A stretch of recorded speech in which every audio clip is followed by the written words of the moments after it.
Assalamualaikum warahmatullahi wabarakatuh. Perkenalkan, nama saya Wanda Arsita, NIM 102210135. Di sini saya akan menjelaskan tentang yang pertama, yaitu biografi Al-Makhrizi. Nama lengkap Al-Makhrizi adalah Taqiyuddin Abu Abbas bin Ali bin Abdul Qadir Al-Husaini. Beliau lahir pada tahun 766 Hijriah di desa Barjuan, Kairo. Beliau dikenal dengan Al-Makhrizi karena keluarganya berasal dari desa yang terletak di kota Ba'laba yang disebut Desa Makharijah. Pendidikan masa kecil sampai remaja Al-Makhrizi ditanggung oleh kakeknya dari pihak ibu yang bernama Hanafi, Ibu Saih.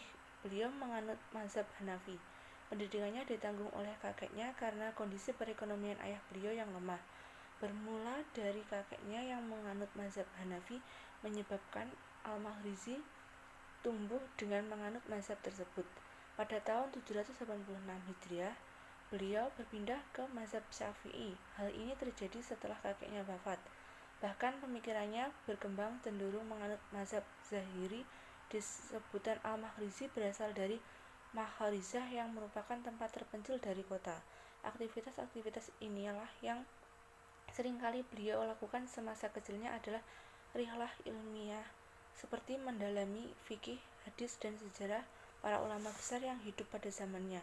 Salah satu ulama terkenal yang sangat mempengaruhi pemikirannya adalah Ibnu Khaldun. Beliau adalah ulama besar juga seorang penggagas ilmu sosial dan ekonomi. Proses perjalanan keilmuan Al-Makhrizi kepada Ibnu Khaldun dimulai saat Ibnu Khaldun menetap di Kairo dan menjabat sebagai Hakim Agung atau Qadhi al-Hudah mazhab Maliki pada masa pemerintahan Sultan Barhut 784 sampai 801. Pada masa pemerintahan dinasti Mamluk yang bertepatan pada tahun 788 Hijriah atau 1386 Masehi. Beliau memulai perannya sebagai pegawai di Diwan Al-Insya, semacam sekretaris negara, dan saat itu beliau berusia 22 tahun. Selanjutnya ia diangkat sebagai imam Masjid Jami Al-Hakim, khatib di Masjid Jami Amr dan Madrasah Sultan Hasan, menjadi guru hadis di Madrasah Al-Mu'ayyah, dan diangkat menjadi wakil khatib di kantor Hakim Agung Mazhab Syafi'i. Pada tahun 791 Hijriah atau 1389 Masehi, beliau diangkat oleh Sultan Barhut menjadi muhtasib di Kairo.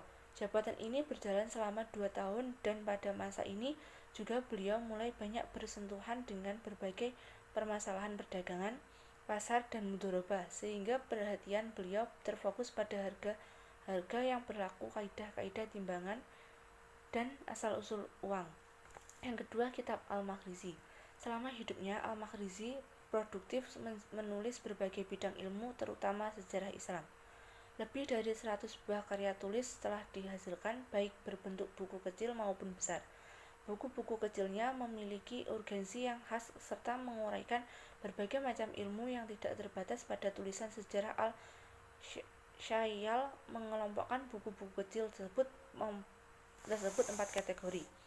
Pertama, buku yang membahas beberapa peristiwa sejarah Islam umum, seperti kitab Al-Niza' wal Al-Takhasun fi baina Bani Umayyah wa Bani Hashim. Kedua, buku yang belum terbahas oleh para sejarawan lainnya, seperti kitab Al-Ilmabin Akbar man bil Ard al-Basar min Muluk al-Islam. Ketiga, buku yang menguraikan biografi singkat para raja, seperti kitab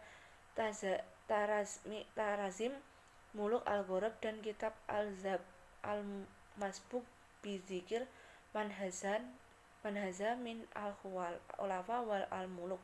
Keempat, buku yang mempelajari beberapa aspek ilmu murni atau sejarah beberapa aspek sosial dan ekonomi di dunia Islam pada umumnya dan di Mesir pada khususnya, seperti kitab Syudzur al-Ukhud fi dzikir al-Nuhud, kitab Al-Khayal wa Al-Zuzan Asy-Syahriyah, kitab Risalah fi al-Nuhud Ilmiyah, dan kitab Ihtihatsah al-Umma bil Al-Hummah.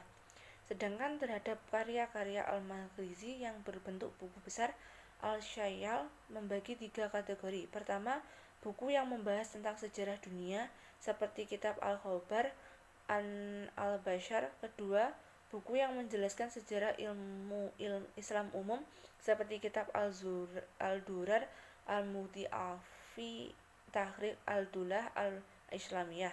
Yang ketiga, buku yang menguraikan sejarah Mesir pada Islam, kitab Al-Mawaid wa Al-Iltibar Bidzikr Al-Hitamah wal Al-Tahasar, kitab Izdiat Al-Hunaf Bidzikr Al-Aimah Al-Fatimiyanin Al-Muluk.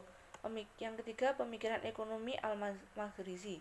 Tanda-tanda melambatnya berbagai kegiatan intelektual yang inovatif dalam dunia Islam terlihat pada fase kedua dalam sejarah ekonomi Islam yang merupakan masa kehidupan Al-Maghrizi.